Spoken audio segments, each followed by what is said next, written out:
سڵاوتان لەبێ بنێرانی ڕووداو من نوێنەر فاتح نەتەوەی گرتوەکان لە ڕۆژانی ڕابردوودا دیدار و گفتوگۆکانی لەگەڵ هەموو لایەنە سیاسەکان و بەرپرسەکانیش کۆمیسیۆنی شەوە لە هەرێمی کوردستان زیاد کردووە چاودێری نزیکەوە چاودێری هەڵبژاردنەکە بەڕێز کلاودیۆ کۆردۆنێ کە جێگری نێردەی نەتەوەی گرتوەکانە بۆ کاروباری سیاسی و هاوکاری هەڵبژاردن هەروەها ئێستا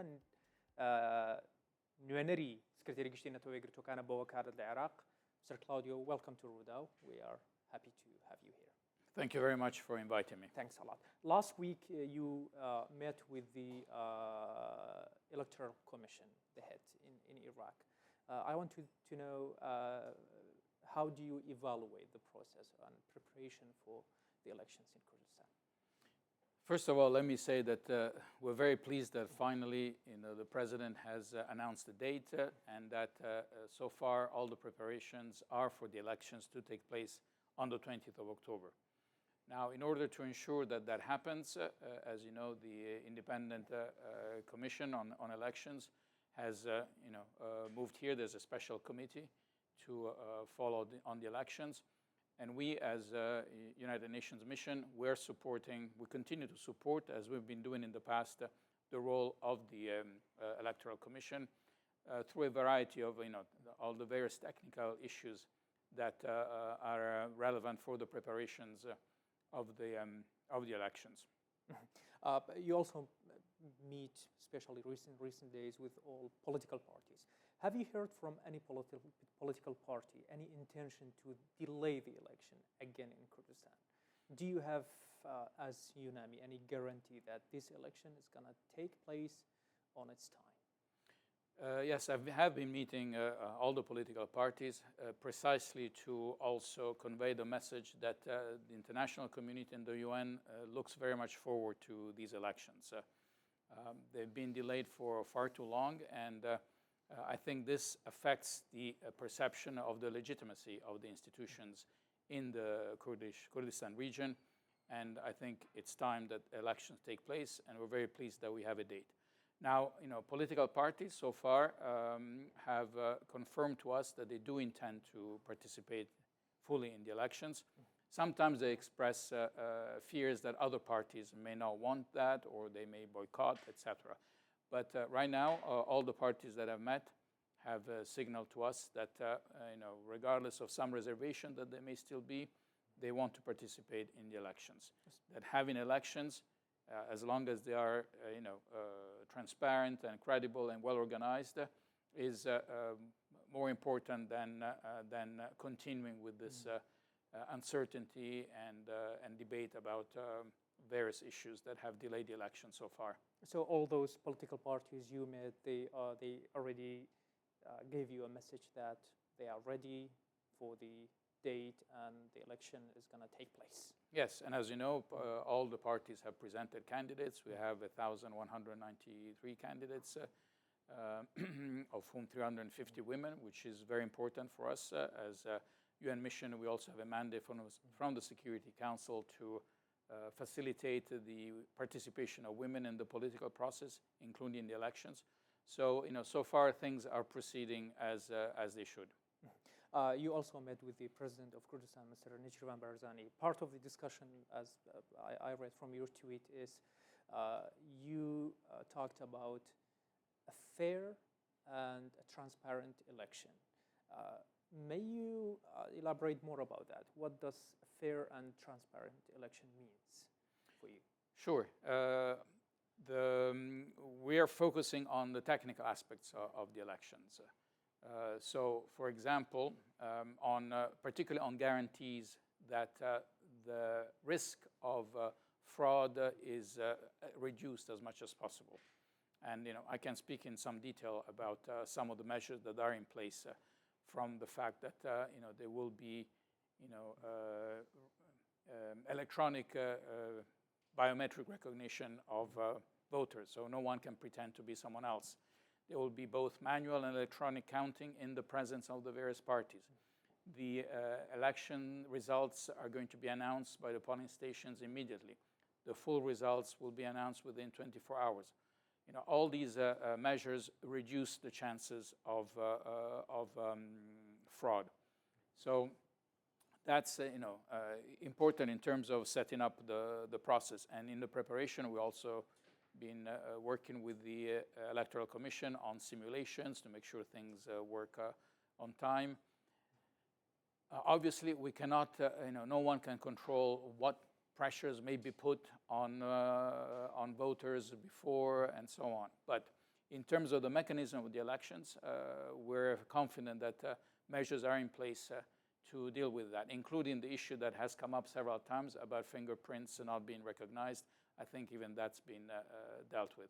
Okay, so do you have, considering all the measures that you talked about and mentioned, do you have any fear that the election might not be fair and transparent? Look, there is no reason to always be pessimistic and look at, you do what you can, and we're supporting, we're not managing the elections. We're supporting the Electoral Commission. We're meeting with the political parties. We ask everyone to make sure that they deal with these elections in a proper democratic way. I also want to take the opportunity to appeal on voters to come out and vote. I know there's often skepticism because people may feel that, oh, there's going to be fraud or the election are not serious.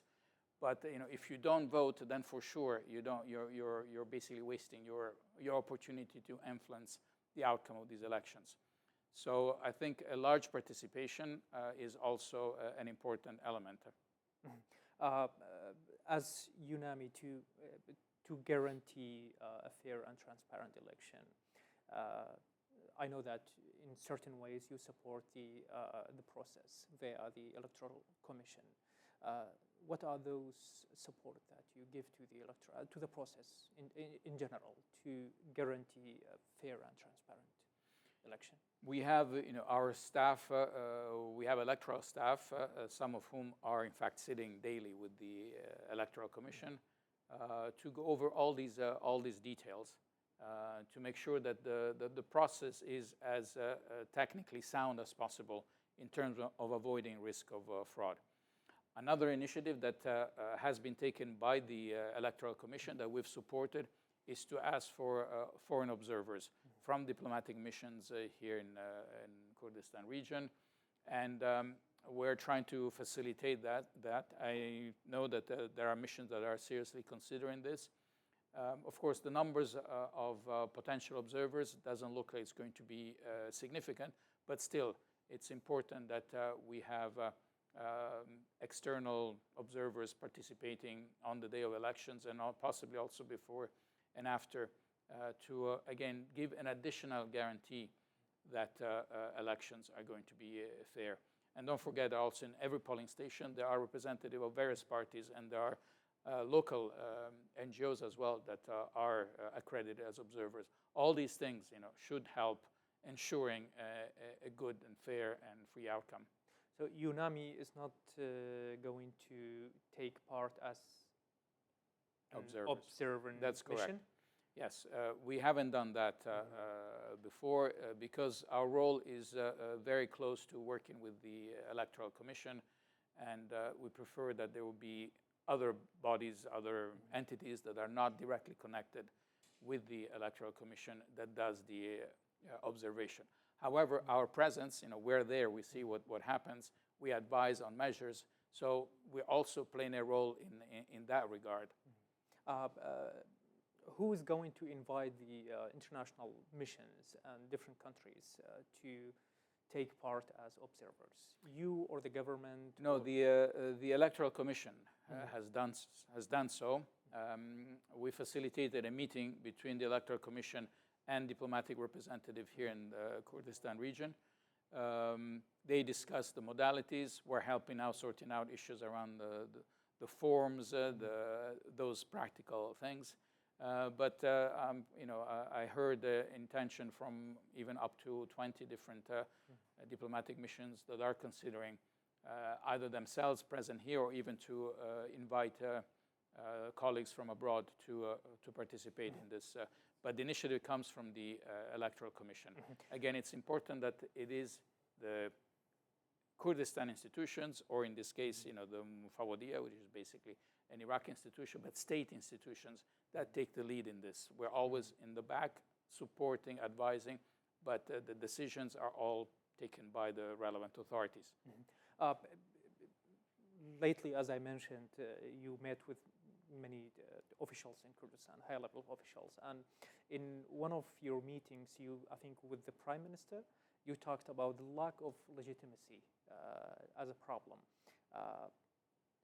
This lack, did it create any problem for the KRG or KRI? What is the problem that the lack of legitimacy is making for the Kurdistan region right now? Well, the government, for example, is a caretaker government. So you could easily have challenges as to decisions that need to be taken, that you could have somebody go to the federal Supreme Court and say, I want all the decision that the government has taken to be nullified because this government is beyond its term. That could happen. So far, the federal court has not entertained any such challenges. But with the parliament, for example, they did say that parliament could not have extended its term, and therefore all the decisions taken by parliament were nullified. And there is a risk that that may happen. Beyond intervention of the Supreme Court, there is the issue that you have institutions from the president, the prime minister, and they're the first ones to acknowledge that basically their legitimacy isn't there anymore. So they can only be in a caretaking position. But ultimately, we need these elections to firm up, make sure that all the institutions function properly.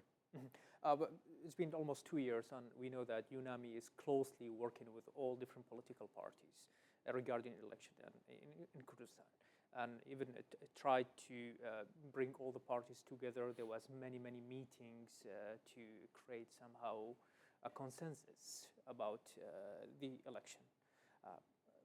Some of my viewers may ask now why these elections is very important and crucial for you. All the elections are crucial. I mean, Iraq is building itself as a democratic state where there is, the transfer of power through election in a peaceful way. And regardless of, it's good that there is a very lively, let's say, political debate. There are very strong disagreements among the two main parties in the Kurdish region and other parties. That's fine as long as all this takes place within the democratic process. And elections are essential in order to have a parliament and to continue that debate within parliament. There are concerns about even the electoral law. And some are not happy with the outcome of the amendment that were done to the existing law. But we're saying, okay, we understand that, but in the end, the new parliament will have the opportunity to address all these issues. But you need to have a parliament that is fully legitimate because it's been endorsed by elections. Yeah. You talked about fraud. I think in Iraq, also in Kurdistan, this is one of the fears that voters have. The measurements now taken by the Electoral Commission, what are the new measurements, for example, in this election to stop, to reduce any chance of fraud? Yeah, I mentioned at the beginning, a lot of technical things that will take place in terms of guarantees that the person voting is in fact the right person. So you cannot really pretend to be someone else. Guarantees that ballots are not put into boxes without people seeing that. There's an electronic way of doing that. There are cameras in the polling stations. The results will be posted very quickly. So all these things help reduce the possibility of fraud at the moment of voting. And again, there's no 100% guarantee, and we cannot be in people's minds, and we don't know what may happen before or after.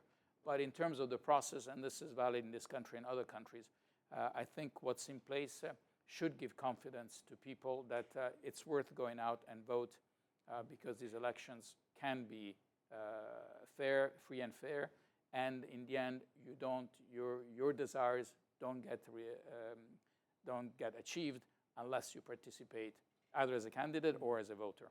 The international representatives in Kurdistan, as you said, 20 of them already has an intention to observe the election. Do they have any problem with the extent of their freedom and movement in the process of observing, or everything is sorted out? I mean, obviously, we don't know until they're here. But again, I think even in the past, I'm not sure that there is a concern in this regard. So again, from all the relevant officials, we're receiving assurances that everything will be ensured, so that there is security, there is no impediments for people to move, etc. If there are any of those issues, obviously the observers will be the first one to report on those, and that will create a stain on the elections. But again, I'm optimistic that the election will take place and that the process will be credible and sound enough. A free, fair election is also it comes with a free and fair campaign for all political parties, regardless of their policy. Will you observe the campaign of political parties in the Kurdistan region? Yes, very much so. We will, there's the electoral team, but also we have a human rights team and others who will be, keeping an eye and monitoring any intimidation, any attacks on social media or elsewhere. There is a security committee that is part of the government institutions that will also look at that, including particularly social media attacks. And we're encouraging that a special effort is made, particularly for women's candidates. I was the other day meeting with the High Council on women's issues to discuss how we can, help in this regard. So those measures are going to be in place, and we will continue to monitor to the extent that we can. And obviously, if we see some obvious, attacks or acts of violence, I mean that it's something that we will raise it. But I'm sure others will be also concerned about that. Was this part of your discussion with the officials in Kurdistan region about the campaign and freedom for every political party to run their campaign? The campaign is due to start soon, but in terms of preparations, yes. So we know about the Security Committee, the Electoral Commission is part of that. The Minister of Interior obviously has a key role to play in that regard. And and we also, as I said, we have a particularly specific mandate to make sure that women's participation is encouraged, and sometimes women have been more targeted than men in whenever they participate in a campaign. Also regarding human rights, will you observe media during the campaign? Yeah, I mean we are looking at anything that may happen in the media that is that may constitute interference or an attack or whatever.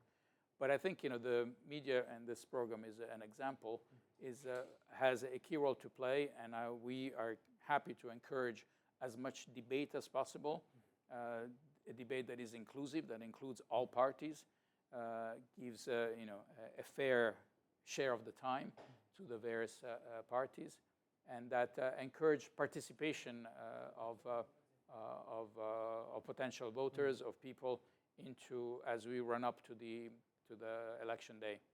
And you support the Electoral Commission, but how can you support media, especially to have the freedom to work and have campaigns and involve all the political parties and voters in their coverage? Well, I know we had, both our media office, our human rights office has had many, workshops with different media to discuss ways to, ensure as much a fair reporting, and so in this regard, that's the role that we're playing.